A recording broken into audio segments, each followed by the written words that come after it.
পারুল, তুমি লাইনে সবার শেষে দাঁড়াবে। আর টিনা, রিয়া, তোমরা কয়েকজন সুন্দরী মেয়ের সামনে চলে আসো। প্রিন্সিপাল ম্যামের অর্ডার আছে, আমাদের স্কুলের বেস্ট স্টুডেন্টদের ফটো স্কুলের ম্যাগাজিনে ছাপানো হবে। তাই আমি চাই আমার ক্লাসের স্টুডেন্টদের ফটোই স্কুলের ম্যাগাজিনে ছাপা হোক। কিন্তু ম্যাম, পারুল তো কালো, ওর জন্যই তো ছবিটা পুরো খারাপ হয়ে যাবে। ম্যাম, আমরা কি পারুলকে ফটো থেকে বাদ দিতে পারি না? তবে যে খুব ভালো হয়।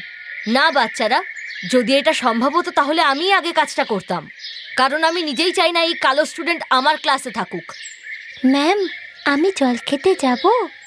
হ্যাঁ, আমার মাথায় দাঁড়িয়ে না থেকে যাও, আর সম্ভব হলে জল দিয়ে নিজের মুখটাও একটু ধুয়ে এসো, যদি এতে তোমার কালো রংটা চলে যায় আর ফটোটাও ভালো আসে। টিচার আর বন্ধুদের কথা শুনে পারুল কাঁদতে কাঁদতে ওয়াশরুমের দিকে চলে গেল। আর সেখানে গিয়ে সে ফুপিয়ে ফুপিয়ে কাঁদতে লাগলো। পারুলের মা বাবা দুজনেই কাজ করত, আর পরিশ্রম করে টাকা জমিয়ে ওরা পারুলের অ্যাডমিশন একটি ইংলিশ মিডিয়াম স্কুলে করিয়েছিল।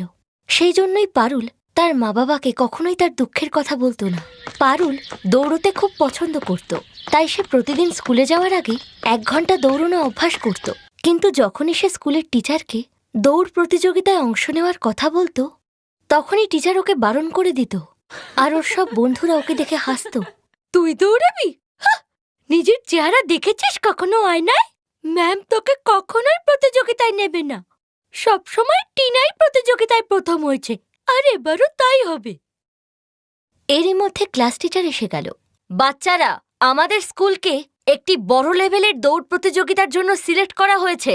টিনা, আমি তোমার নাম প্রিন্সিপাল ম্যামকে দিয়ে দিয়েছি। ওকে ম্যাম, আমি আজ থেকে প্র্যাকটিস করছি।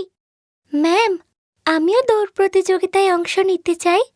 না পারুল, তোমাকে আমি কখনোই এই প্রতিযোগিতায় নিতে পারি না। একে তো তুমি দেখতে বিচ্ছিরি, তার উপরে যদি আমি তোমাকে এই প্রতিযোগিতায় নেই আর তুমি হেরে যাও, তবে আমি প্রিন্সিপাল ম্যামকে কি জবাব দেব?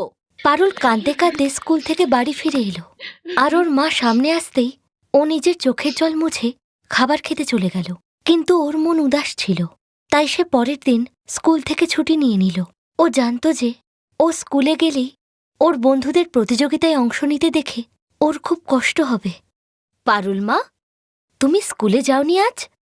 না মা, আজকে মাথায় খুব ব্যথা, তাই ঘরে বিশ্রাম নেব। কোনো ব্যাপার না পারুল মা, তুমি তো রোজই স্কুল যাও, তাই আজ ছুটি নিয়ে নাও আর বাড়িতে বসে আরাম করো।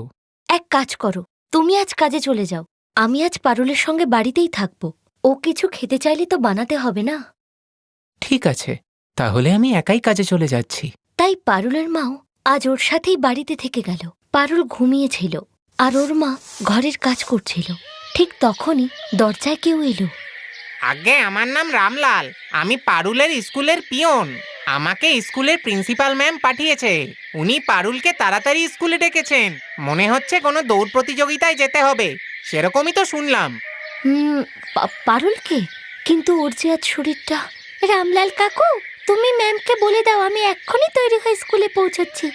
দৌড় প্রতিযোগিতার কথা শুনি পারুলের চোখে মুখে যেন খুশির ঝিলিক খেলে গেল।